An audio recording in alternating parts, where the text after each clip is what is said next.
आप सभी को गुरु नमन और जन्माष्टमी की हार्दिक शुभकामनाएं।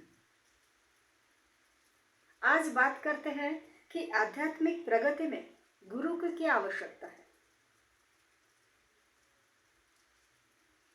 गुरु का कितना महत्व है।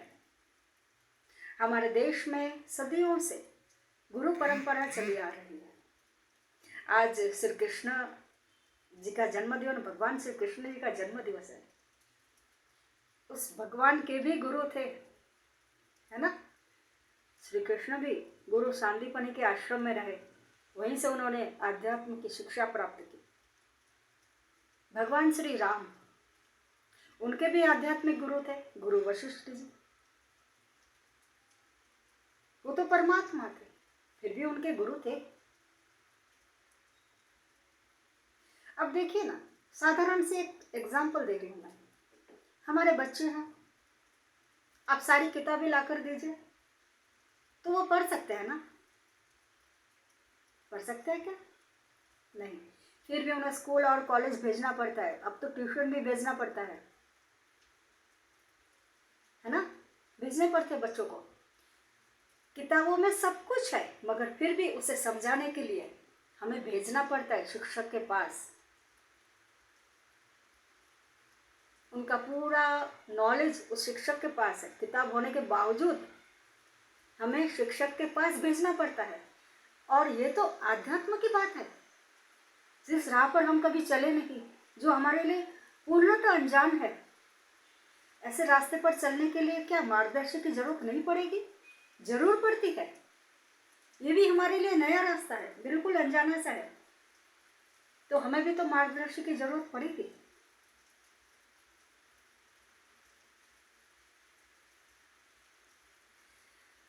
तो मेरे गुरुदेव कहते हैं, एक उदाहरण देते हुए, कि अगर आपको वैष्णो देवी जाना हो, तो अगर कोई वैष्णो देवी की घर पे पूजा करता हो, बहुत आरती करता हो, पूजा करता हो, उसके लिए उपवास करता हो, मगर वो कभी वैष्णो देवी गया नहीं है, क्या आप उनसे पूछने जाएंगे कि वैष्णो देवी कैसे जाया जाता है? या आप उनको पूछेंगे जो वैष्णो देवी जाकर आया है वापस,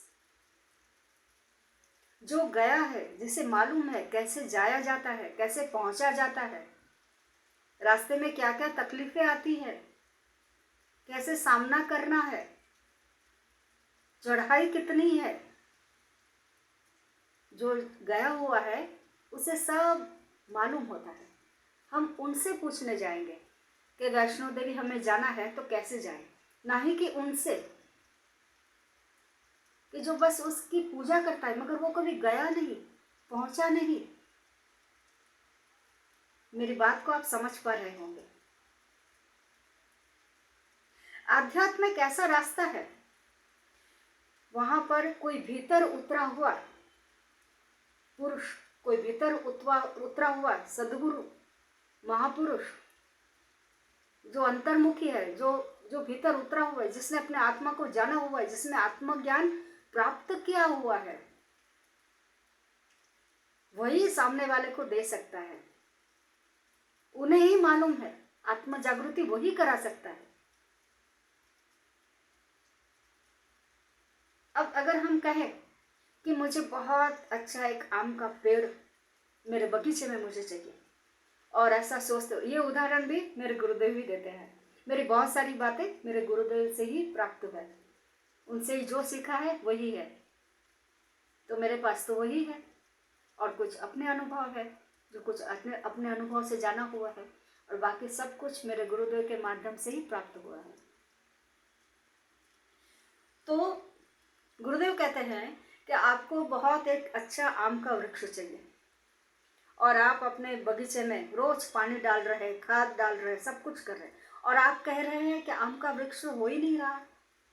फिर आपका पड़ोसी आकर, आपका नेबर आकर आपको पूछता है, क्यों इतना रोज पानी दे रहा है, खाद दे रहा है, क्या है? तब आप कहते हो कि मुझे आम का वृक्ष चाहिए। तब आपका जो नेबर है वो आपको कहते हैं कि अरे, आम का वृक्ष चाहिए तो उसका बीज भी तो होना चाहिए ना, बिना बीज के वृक्ष कैसे हो सकता है? आपको अगर किसी भी वृक्ष की जरूरत हो तो उसके लिए बीज चाहिए। वैसे ही आध्यात्म में ध्यान के लिए अगर आप ध्यान करने बैठे उसके लिए भी आपको बीज होना चाहिए, और वो बीज, वो ध्यान का बीज आपको वही दे सकता है जो अंतर्मुखी है, जिन्होंने प्राप्त किया हुआ है, जो पहुंचे हुए, जिनकी आत्मा जागृति हो चुकी है, वही आपकी आत्मा जागृत कर सकता है। बस आत्मा जागृति की जरूरत है। एक जागा हुआ व्यक्ति, उसकी एक शुद्ध प्रार्थना से आपकी आत्मा जागृत हो सकती है। एक शुद्ध प्रार्थना से, उनके सानिध्य से भी आपकी आत्मा जागृत हो सकती है, उनके शब्दों से भी आपकी आत्मा जागृत हो सकती है। इतनी ऊर्जा उनके शब्दों में होती है।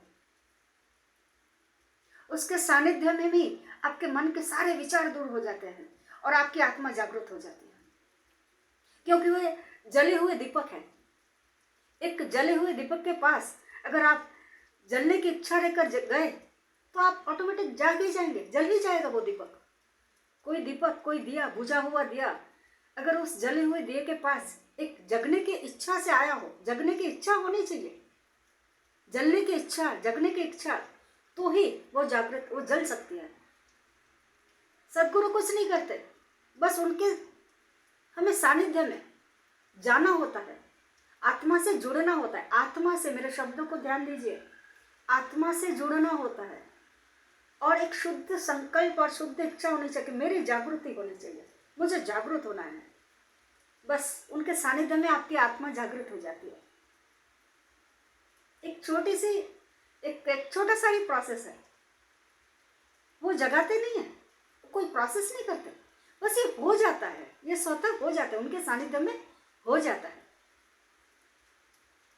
ये सारे उदाहरण मेरे गुरु के ही है, मेरे गुरुदेव के ही दिए गए हैं। इत्र के बाजार में आप जाओ तो इत्र को अंदर खुशबू को खींचने की जरूरत नहीं है, स्वतः ही वहां पर आपको इत्र की खुशबू आएगी। गुलाब के बगीचे में जाए तो गुलाब की खुशबू आ ही जाती है। वैसे ही ऐसे महापुरुष के सानिध्य में जाते ही हमारी जागृति हो ही जाती है।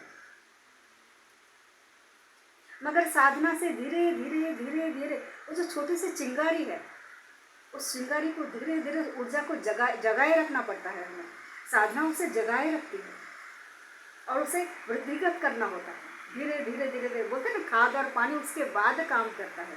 बाद में हम रेगुलर नियमित ध्यान से खाद और पानी देते जाते हैं और धीरे धीरे जो वृक्ष है वो बड़ा होता है, हमारी जागृति होती है, हमारी जो आत्मा है वो सशक्त होती है, मजबूत होती है। इसीलिए गुरु की आवश्यकता है।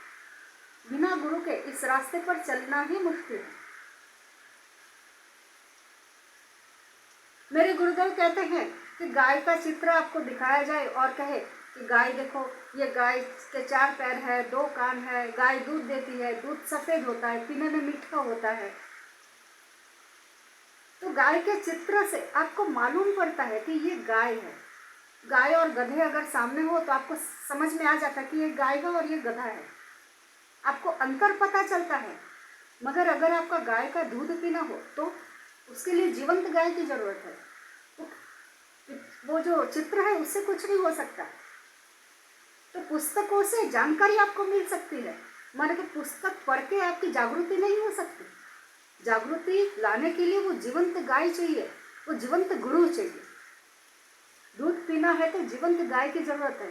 वैसे ही अगर आपको आध्यात्मिक प्रगति करनी है, आध्यात्मिक की जो परमात्मा की अनुभूति करनी है, गाय का दूध वो परमात्मा की अनुभूति है।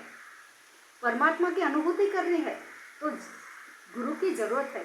वो पहुंचे हुए आत्म साक्षात्कारी सदगुरु की जरूरत पड़ती है।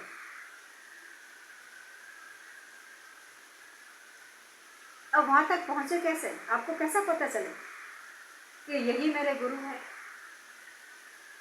बहुत सारे गुरु हैं, इनमें आपके गुरु कौन? सोचिए जरा, कैसे पता चलेगा?